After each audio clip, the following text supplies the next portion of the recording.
자해경 1번에서는 자비희사 사무량심에 대한 설명을 하고 있죠. 어저께 독송한 싸움경에서 삼기의와 오계라고 하는 8가지 법에 대해서 부처님이 이것이 참으로 행복으로 하늘로 행복으로 이끄는 것이다 라고 설명하고, 그 중에 오계와 관련해서 이제 이런 오계를 지닌 삶을 산다 라는 것은 무량한 중생들에게 두려움 없음을 베푼다, 원망 없음을 베푼다, 거슬림 없음을 베푼다, 이렇게 3가지를 베푸는 것이다 라고 설명하고 있고요. 그럴 때 제가 말씀드린 것이 이 원망 없음과 거슬림 없음이라는 2가지 법에 의해서 자비희사 사무량심과 연결된다. 오계가 원망 없음, 거슬림 없음이라는 2가지 법을 매개로 사무량심과 연결된다. 그래서 자비희사 사무량심을 닦는다 라고 말하는 사람이 그 이전에 선제적으로 오계를 지닌 삶, 오계를 지니는 삶을 살지 못하면서 자비희사 사무량심을 닦는다, 요렇게 말하는 것이 타당하지 않다. 사무량심을 닦기 위해서는 오계를 지니는 삶이 선제적으로 갖춰져야 한다. 물론 이거야 당연한 이야기죠. 포괄적으로 계를 지키지 않는 사람이 사무량심을 닦으리라 라는 게 말도 안 되는 건데, 일단 구체적으로 오계에서 두려움, 원망, 거슬림 없음을 베푸는 거, 이렇게 나오는 데서 원망 없음, 거슬림 없음이 그대로 자비희사 사무량심과 연결되는 이런 구조. 오계가 선제적으로 오계를 지니는 삶에서 더 이어서 모두가 행복하기를 하면서 자무량심 내지 자비희사 사무량심을 연결되어 닦는 것이다. 이런 관점 어저께 제가 소개했어요.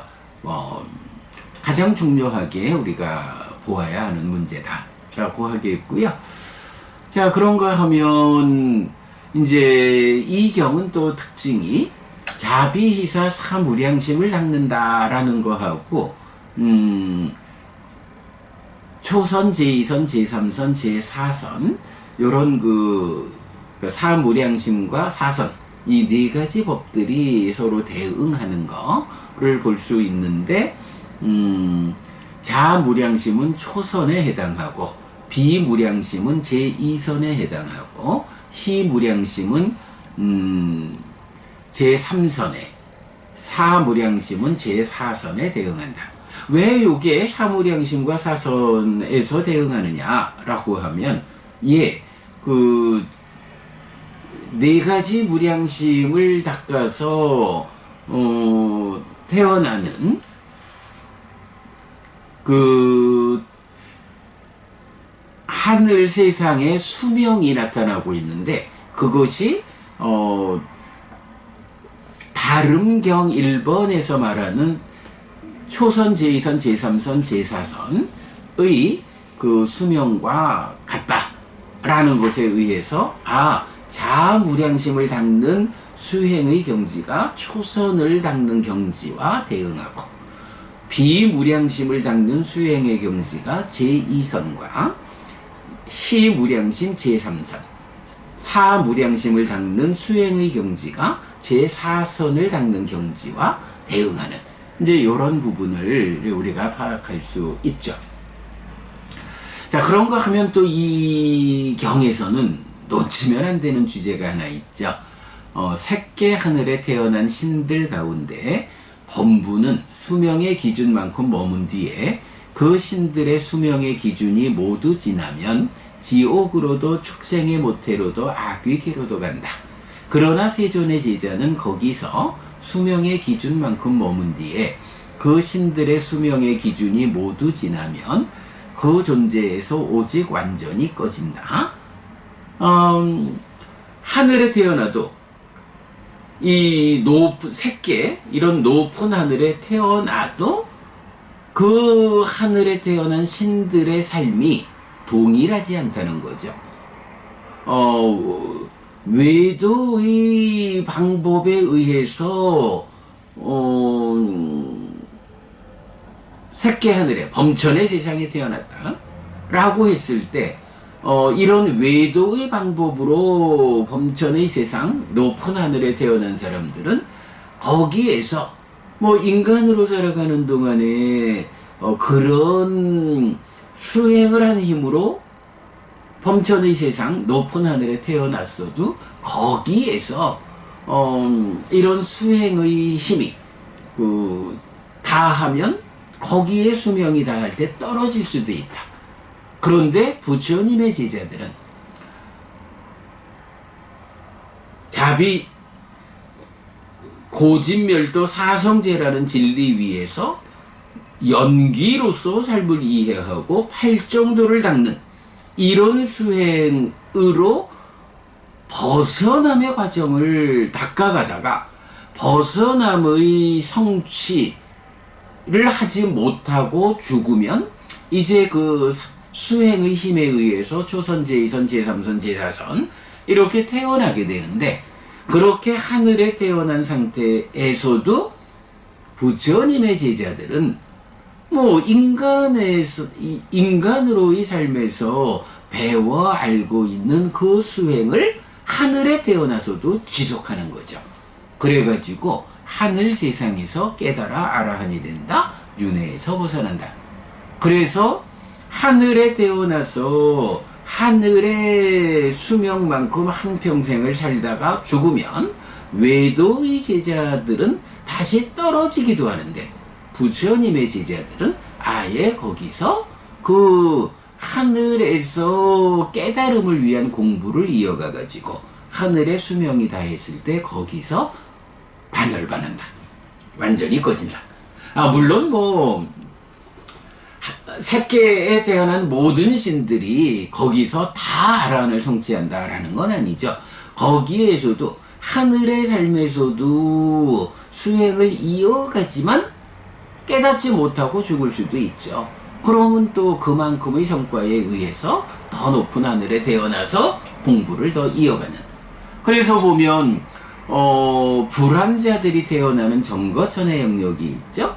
이 정거천에도 불환자로서 돌아오지 않는 경지 이래 되니까 불환자가 되었다, 정거천에 태어났다 하면 그것이 마지막 생이다, 이렇게 확정적으로 말하지 못하죠. 왜냐하면 불환자로서 정거천에서의 삶의 과정에서 거기서도 아직 깨닫지 못하고 죽는 경우가 있다는 거죠. 그러면 정거천 안에서의 가장 높은 자리, 색구경천에 다시 태어나서 공부를 이어가는 뭐 이런 부분이 있기 때문에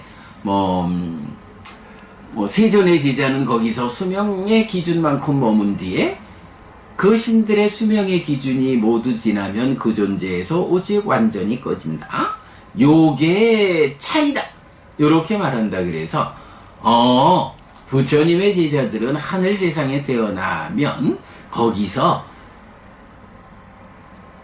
의 수명이 다하면 모두 반열반한다, 완전히 꺼진다라고 말하지는 않아야 한다 라는 거, 그건 우리가 보충적으로 이해해야 하고요.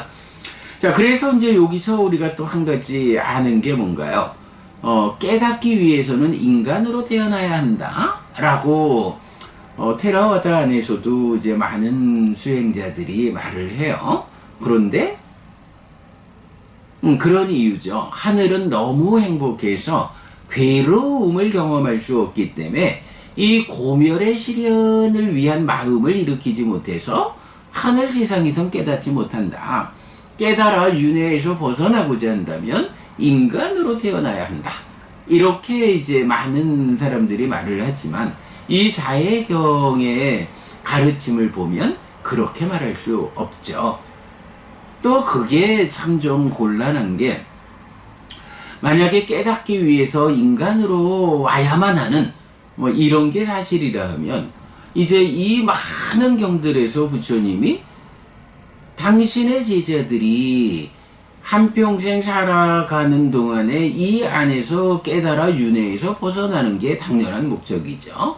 그러나 거기에 미치지 못할 때는 몸이 무너져 죽은 뒤에 하늘에 태어나야 한다 라고, 하늘에 태어나야 하는 당위성을 부처님 그렇게 많이 강조하시는데, 만약에 깨닫기 위해서는 인간으로 태어나야 하는 게 사실이다라고 하면, 부처님은 이 많은 제자들에게 깨달으려 하지 말고 좀 행복하게 사는 하늘에 태어나야 돼, 이렇게 권장하시는 게 되죠. 그래서 그건 타당하지 않은데, 바로 이제 이 경에서, 자해경에서 그 부분, 배우지 못한 범부, 외도의 제자들과 잘 배운 성스러운 제자, 부처님의 제자들 간의 차이가 뭐냐. 인간으로 살아가는 동안에 어떠한 수행의 결과로 범전의 세상 또는 색계 이런 높은 하늘에 태어났다 해도, 외도의 제자들은 그 하늘 세상의 행복을 누리다가 거기서 수명이다 하면 떨어질 수도 있다. 사막적 지옥으로 갈 수도 있고 축생으로 악귀로 갈 수도 있다. 그러나 부처님의 제자들은 그들과의 차이가 무엇냐? 거기서 공부를 이어가서 완전히 꺼진다, 아라한된다. 물론 모두가 그런 건 아니다. 수행의 경지에 차이는 있다. 이제 이렇게 봐야 되죠. 어쨌든 요거 배우지 못한 범부와 잘 배운 성스러운 제자 간의 차이다 라는 부분 꼭 기억해야 하겠죠. 자, 요런 주제들 보고 이제 초기 불교 100일 법문 작년에 공부한 내용 좀 살펴보겠습니다. 초기 불교 100일 법문 자해경 1, 사무량심, 그리고 범부와 제자의 차이 이랬어요. 작년 6월 29일 날 공부했는데, 1번 자비희사 사무량심에서 각각의 의미를 설명하였습니다. 특히 사, 우페, 가는 업에 대한 바른 이해를 필요로 한다는 점과 수행의 관점에도 주목해야 한다는 점을 설명하였습니다. 각각의 의미 이랬는데 그냥 대략 말하면 자무량심, 자애의 마음을 가득 채운다. 자애라는 것이 무엇냐? 뭐라고 할 때 우리가 그냥 쉽게 말하면 그대가 행복하기를 바라는 마음이죠. 그대가 행복하기를 바라는 이 마음을 내 안에 채워 나간다. 중요한 거는 그렇다고 이 자애의 마음, 그대가 행복하기를 하는 이 마음을 직접 그대에게 보내는 건 아니죠. 마음이라는 것은 내적인 거예요. 그래서 이 내적이고 사적인 이 마음을 직접 보내는 일은, 제가 자주 말씀드리지만 니카야에도 부처님이 당신의 마음을 직접 제자들에게 보내는 경우가 한 번 나타나죠. 그럴 때 경은 뭐라고 말해요? 부처님께서 자신의 마음을 제자들에게 직접 보내는 신통행을 행했다. 이거는 부처님에게도 마음을 직접 보낸다라는 것은 신통을 행하는, 그러니까 부처님도 인간도 다 마찬가지죠. 그 삶의 구조 자체가 마음은 직접 보내는 게 아니거든요. 그런데 부처님이 마음을 직접 보내야 할 필요가 있어서 마음을 보냈다. 이거 일반적인 일 아니고 부처님이 행하신 신통이다. 이렇게 말하고 있거든요. 세상에서 많은 사람들이 자애 수행을 한다 라고 하면서 그대가 행복하기를 하는 이 마음을 그대에게 보냅니다. 기억하시나요? 제가 이제 가끔 말하는 거. 옛날에 어떤 법부님이 저에게 메일을 보내서 뭐 이렇게 글을 쓰고는 마지막에 스님 메따 보내드려요 이렇게 쓴 거예요. 그래가지고 제가 답변을 보냈잖아. 미안합니다 부부님, 참 미안하지만 법부님 보내신 그 메따를 제가 받지 못했습니다. 법부님께서 해피스님 행복하세요 라고 자애의 마음 메따를 저에게 보냈다 하시는데 미안하지만 내가 못 받았어요. 이렇게 제가 답을 보냈죠. 그러면서 그런데요 법부님, 그거 해피스님의 문제로 법부님이 보내신 그 메따를 받지 못한 것일까요? 아니면 법부님의 문제, 법부님은 해피스님 행복하세요 하고 법부님의 마음을, 자애의 마음을 메따를 보냈다 라고 생각하지만 사실은 법부님에게서 그 마음이 해피스님한테로 출발을 못했을지도 모릅니다.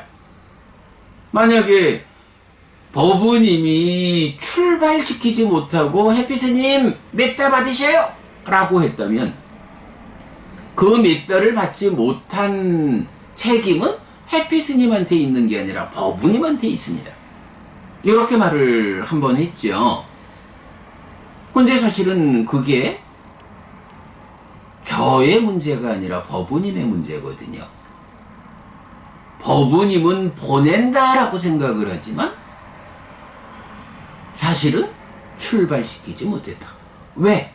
마음을 보낸다라고 하는 이것은 이렇게 부처님에게도 심통을 행하는 이런 일인데, 마음을 물론 해피스님 행복하세요 라고 말해주는 건 고맙지만 그러나 그 마음이 당신에게서 출발하지 못해서 나에게 도착하지 못했다.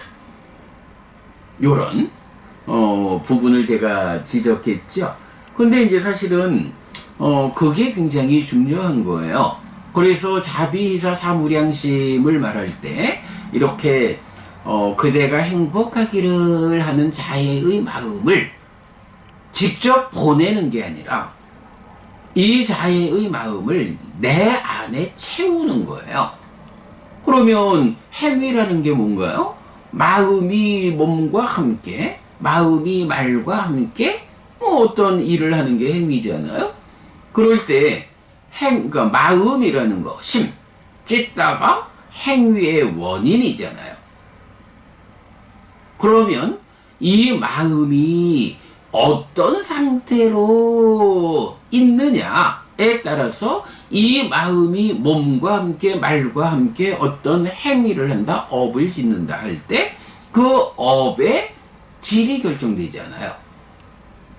그래서 그대가 행복하기를 하는 이 마음을 내 안에 채우면 이 마음을 전달하는 방법은 몸을 움직여서 그에게 도움되는 일을 하는 걸로, 나는 그대가 행복하기를 바래요. 그래서 내가 요렇게 당신한테 보탬되는 일을 하고 있어요. 또는 나는 정말로 그대가 행복하기를 바랍니다. 그러니 그대여 행복하십시오 라고 말로 해야죠. 내가 그대가 행복하기를 바라는 이 마음이 마음으로 전달되는 거 아니니까 말을 통해서 그대가 행복하기를 제가 바랍니다 라고 이쁘게 말하고 이익되게 말하고 사랑스럽게 말하는, 몸과 말을 통해서 드러내 전달하는 거지 마음 자체가 전달되는 거 아니다 라는 요 부분은 사무량심과 관련해서 꼭 기억해야 하죠. 그런데 하여간 테라와다 불교 안에서도 사실은 경에 대한 이해가 좀 분명하지 못하다 보면 이렇게 마음을 보낸다, 대표적으로 메따 보냅니다, 그대가 행복하기를 바라는 저의 이 자애의 마음을 보냅니다, 받으소서 라고 하지만 받지 못하는 책임은 그에게 있다 라는 거 꼭 기억하여야겠죠. 자, 이렇게 자애의 마음은 그대가 행복하기를 하는 마음이고, 비의 마음은 그대가 아프지 않기를 하는 마음, 희는 그대의 기쁨을 내가 함께 더불어 기뻐한다. 사촌이 땅을 사면 배 아파하지 않고 아이고 잘했다 하고 함께 그의 기쁨을 나의 기쁨으로 그대로 수용해서 함께 기뻐하는 요게 희무량심이죠.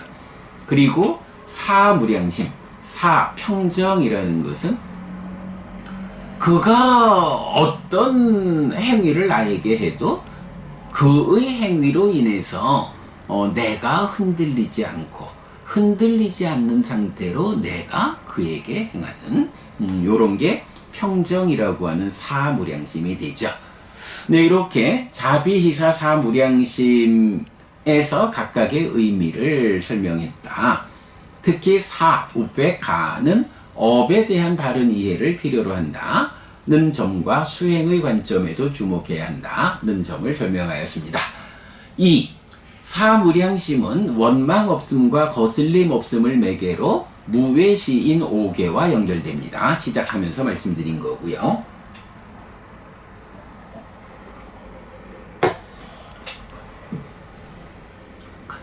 3. 사무량심은 불교에만 있는 교리가 아닙니다. 그래서 부처님의 전생, 즉 깨달음 이전의 역사에서도 나타나고 힌두교의 교리로도 나타납니다. 특히 마하트마 간디의 비폭력 무저항은 비와 사의 실천적 표현입니다 했는데 요거 틀렸네요. 비가 아니라 비폭력은 자가 됩니다. 자와 사의 실천적 표현입니다. 요거 고쳐놓을게요. 이 경은 사무량심의 정형된 구문에 더해 1. 죽은 뒤 색계의 하늘, 범천의 세상에 태어나는 과정. 2. 하늘 세상의 수명의 기준. 외도의 범부와 세존의 제자들에게서 거기서 죽은 뒤의 형편의 차이를 설명합니다. 1. 죽은 뒤 색계의 하늘, 범천의 세상에 태어나는 과정. 요것도 중요하죠. 수행을 통해서 뭐 초선의 경지 이러면 그 초선의 경지를 즐기고 열망하고 그것에 따르는 행복을 경험한다. 거기에서 흔들리지 않고 거기에 기울고 거기에 많이 머물고 퇴보하지 않는다. 어쩌다 한번 초선을 경험했다라는 곳으로 초선에 태어나는 게 아니고 그것을 초선을 성취했다, 경험했다. 즐기고 열망하고 행복을 경험하고 그 초선의 경지에서 흔들리지 않고 거기로 기울고 거기에 많이 머물고 퇴보하지 않을 때 초선에 태어난다 라고 하는 이 부분. 사실 어저께 우리가 업분석의 작은 경을 말하면서 그 업에 대해서 아주 전적으로 거기에 머무는 요런 표현을 좀 소개했어요. 가중평균 이런 개념에서 말했는데 뭐 그런 의미로 보면 되겠고요. 그 다음에 두 번째로 하늘세상, 즉 신들의 수명을 표로 만들었죠. 자, 그래서 보면 뭐 4대 왕처는 인간의 수명으로 환산하면 900만 년, 33처는 3600만 년, 야마처는 1억 4400만 년, 도솔천 5억 7600만 년, 화락천 23억 400만 년, 타화자재천 92억 1600만 년. 이렇게 6개 하늘도 이렇게 길죠. 그리고 인간의 시간 개념에서 길기는 길다. 그래도 92억 1600만 년 이렇게 인간의 시간, 인간의 기준으로 환산이 돼요. 그런데 색계를 가보면 색계의 수명은 아까 말씀드렸지만 다름경 1번하고 자해경 1번에서 말해주는데 범신천 초선은 1겁, 광음천 제2선은 2겁, 변정천 제3선은 4겁, 황과천 제4선은 500겁. 근데 요 숫자가 방금 자해경 독성하면서 보았지만 그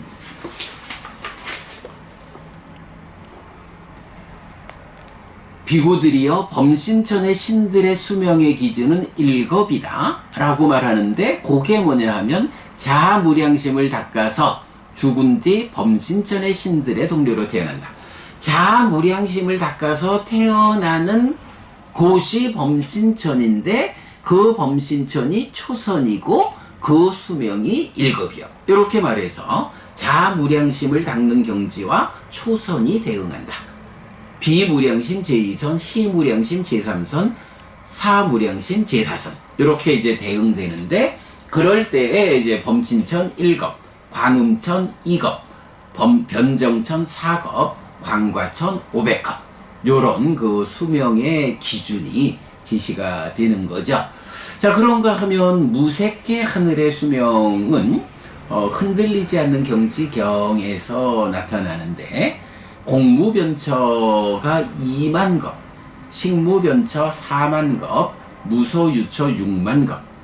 상상할 수 없는, 사실은 겁이라고 하는 단위 자체가 뭐 인간의 숫자로 환산되지 않는 긴 수명, 긴 시간인데, 거기에서 1급, 2급, 4급 하다가 제4선에 가서는 갑자기 500급으로 뛰고, 무색계로 올라가면서는 갑자기 2만급, 4만급, 6만급.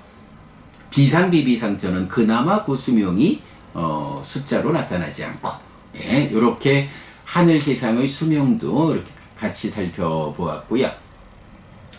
3번, 인간의 삶에서 사무량심을 닦아 색계의 하늘에 태어난 신들 가운데 외도의 가르침에 의한 범부와 세존의 제자의 차이점이 있다 라고 해서, 뭐 외도의 범부는 떨어질 수도 있고 세존의 제자는 거기서 완전히 꺼진다. 그래서 하늘 세상에 태어나도 공부를 이어가서 깨달을 수 있다. 깨닫기 위해서는 인간으로 태어나는 거 아니다.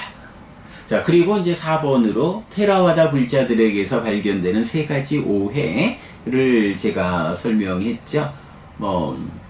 세 가지 오해 보면, 깨닫기 위해서는 인간으로 태어나야 한다라는 오해, 부처님 말씀도 믿지 말고 직접 확인하는 것만 믿으라는 오해, 시기윤회하지 않는다는 오해, 요 세 가지를 테라와다권에서 많은 수행자들이 이 세 가지를 주장을 해요. 그런데 경전적으로 우리가 접근을 해보면 세 가지 다 오해죠. 그래서 깨닫기 위해서는 인간으로 태어나야 한다? 아니다. 공부 잘하면 하늘에 태어나서 깨닫는다. 부처님의 말씀도 믿지 말고 직접 확인하는 것만 믿으라고? 아니다. 부처님께서 탐진치를 기준으로 명확히 말하고 있다. 시기윤회하지 않는다고? 오해다. 연기된 시기윤회라는 것이 경이 알려주는 삶의 현실이다. 사실이다. 네, 요런 부분까지. 자, 오늘 자해경 1번 통해서 사무량심 또 관련한 여러가지 주제 살펴보았습니다. 자, 여기까지 독성집 공부 마치고요. 상류단 이과야 살펴보겠습니다.